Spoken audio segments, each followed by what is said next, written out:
Faly miarabantsika tsirairay avy indray tratra ity zoma fa 7 ny volana jolay ity. Misaotra an'Andriamanitra hatrany isika fa mbola meno tombonandro handray ny famindram-pony rehefa atsika manavao ny fanoloran-tena mandrakariva.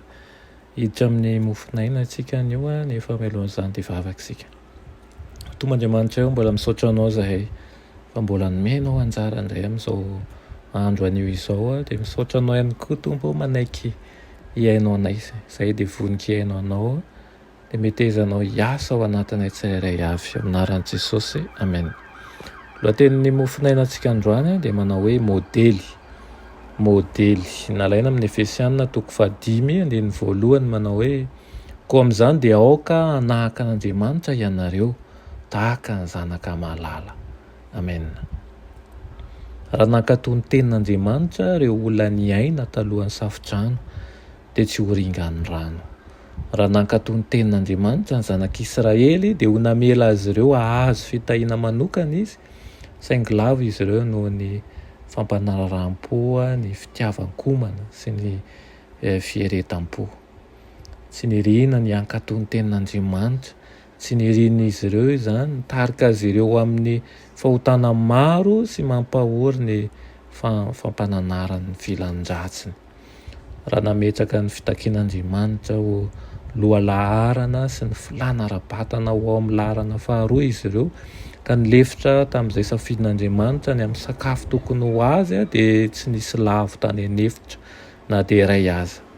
Nitoetra tao amin'ilay tanàna tsara dia Kanana izy ireo ho vahoaka masina sambatra ary tsy ho nisy osa tao amin'ny fokom-pirenena rehetra na dia iray aza. Tonga ota ho an'ny taranak'olombelona ilay mpamonjy an'izao tontolo izao tamin'ny fahatongavany hisolo toerana ny olombelona dia tsy nampisy ny fahefany amin'ny mahazanak'Andriamanitra azy Kristy fa nametraka ny tenany ho isan'ny zanaky ny lehilahy sy ny vehivavy tao amin'ny maha olona no niaretan'ny fakapanahy noho ny amintsika ary tao amin'ny toe-javatra sarotra indrindra ohatra tonga lafatra ny finoana sy ny fitokiana amin'ny ilay ray any an-danitra no navelany. Fantatry Kristy fa hanome sakafo ho azy ny rainy raha toa ka ho an'ny voninahiny izany.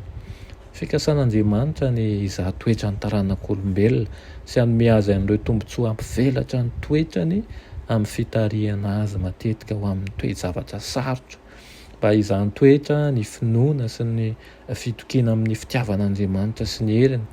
Modely tonga lafatra ny fiainan'i Kristy. Tsy mitsahatra ny nampianatra ny lehilahy sy ny vehivavy tamin'ny alalan'ny ohatra nasehony sy ny fampianarany Kristy fa Andriamanitra no andrin'izy ireo ary ao aminy tokony hiorina mafy ny finoan'izy ireo sy ny fitokiny. Dia izany ihany koa no hanentanana antsika fa tokony hiorina mafy ny finoantsika ao amin'ny Kristy, ao amin'Andriamanitra rery ihany ary tokony izy rery ihany no hitokiantsika. Amen.